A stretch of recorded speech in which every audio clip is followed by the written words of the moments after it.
Tudo bom, pessoal? Eu sou o Tim Gouveia, trabalho na SEAD da UFV, junto com o Rafael e com a Elisa. Nós três elaboramos esse material e a gente espera que seja de grande proveito para vocês. Deixa eu só diminuir aqui a minha imagem. Nosso tema é esse: produzindo vídeos didáticos de qualidade na sua casa. Claro que a gente vai trabalhar com situações que não são ideais, né? O ideal seria que vocês tivessem a oportunidade de trabalhar com uma equipe técnica e em um ambiente que tivesse uma estrutura técnica mais adequada, mas dadas algumas condições, a gente vai trazer algumas informações que podem ser úteis caso vocês precisem produzir algum material usando os recursos que vocês têm à disposição. A nossa dinâmica vai seguir o seguinte roteiro. Deixa eu colocar ele aqui na tela.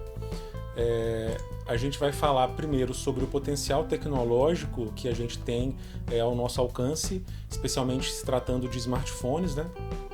O potencial didático que esse recurso oferece para a gente.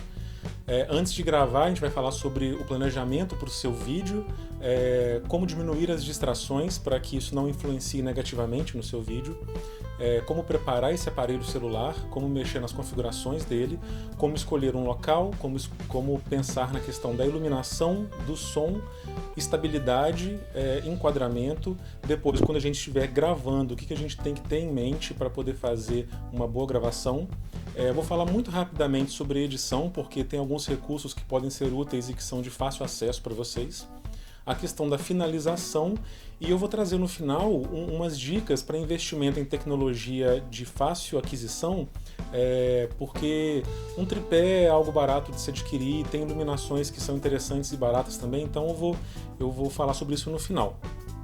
Eu vou até certo ponto nessa primeira parte da apresentação e depois eu vou passar para o Zito, que vai falar sobre uma parte um pouco mais técnica e de grande importância, e no final eu volto para fazer um fechamento para vocês. E também no final eu vou falar rapidinho sobre alguns links muito úteis que eu vou deixar na descrição desse vídeo para que vocês possam ter acesso.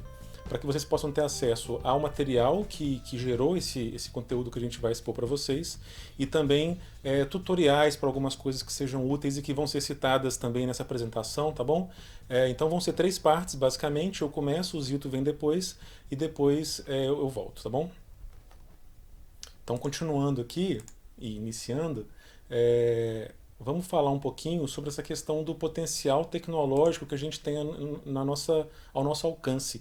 O smartphone, ele é um condensador de tecnologias, né? Ele consegue pegar um gravador de som, uma máquina fotográfica, uma câmera de filmagem e colocar tudo num aparelho muito pequeno que cabe no seu bolso. Então a gente tem que aproveitar esse potencial que esse aparelhinho tem para usar ele didaticamente. A gente consegue fazer um uso bem interessante, tendo alguns cuidados que muitas vezes vocês não aprenderam, como muita gente não aprendeu, e que agora a gente vai começar a tentar elucidar para vocês, tá? Uma outra coisa que é muito interessante é que quem tem acesso à internet e tem o smartphone, como ele conversa com isso que a gente chama de nuvem, né? O que é essa nuvem? Que é, na verdade, os servidores que estão acessíveis através das redes de Wi-Fi e que a gente consegue fazer compartilhamento de arquivos, sejam eles áudios, vídeos, textos. A gente consegue trabalhar elaborando em tempo real alguns produtos. Então, o smartphone ele é bem interessante nesse sentido.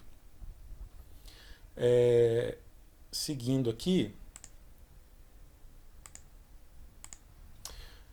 a gente tem que comentar uma parte que é interessante, porque o smartphone ele dá para a gente independência para algumas situações. Então, se a gente está pensando em produzir algum material que a gente, por alguma situação, precisa fazer sem ter acesso a um lugar com profissionais que vão ajudar a gente enquanto equipe e que vão ter à disposição para poder produzir algum conteúdo, um estúdio, uma cabine de locução, pessoas que saibam editar para fazer vídeos mais complexos, se a gente não tem isso à disposição, a gente tenta fazer um material que seja um pouco mais simples, mas que você pode produzir por conta própria. Então ele vai te deixar um pouco independente para algumas situações. Eu coloquei algumas situações porque tem essas ressalvas. A gente não vai conseguir fazer um documentário com grande grau de complexidade usando apenas o smartphone e o espaço que eu tenho na minha casa. A gente consegue fazer materiais didáticos sim, mas a gente tem essas limitações, né?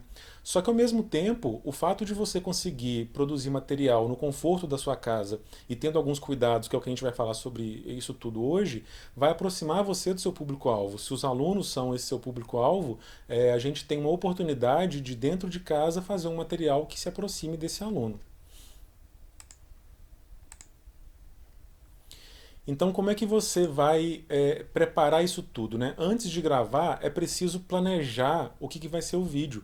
A gente não vai pensar ainda na parte técnica. A parte técnica, obviamente, vai ser importante também, apesar de, como eu já disse, ela ser uma coisa simplificada, porque a gente vai estar usando o smartphone dentro de casa, mas o mais importante não é nem isso, o mais importante seria o planejamento desse vídeo, que mensagem você quer passar para esse público-alvo, o que você quer ensinar para essas pessoas. Então é interessante vocês terem um roteiro, nem que seja um storyboardzinho simplificado, né? Mas pode ser um papel com os tópicos do que você quer falar, que você deixa ali do lado, para você poder ir seguindo esses tópicos e não deixar o vídeo, por exemplo, maior do que ele precisa. Eu vou falar mais na parte final a respeito do tempo de duração do vídeo, mas tudo isso vai depender de um roteiro bem estruturado que você vai montar para isso.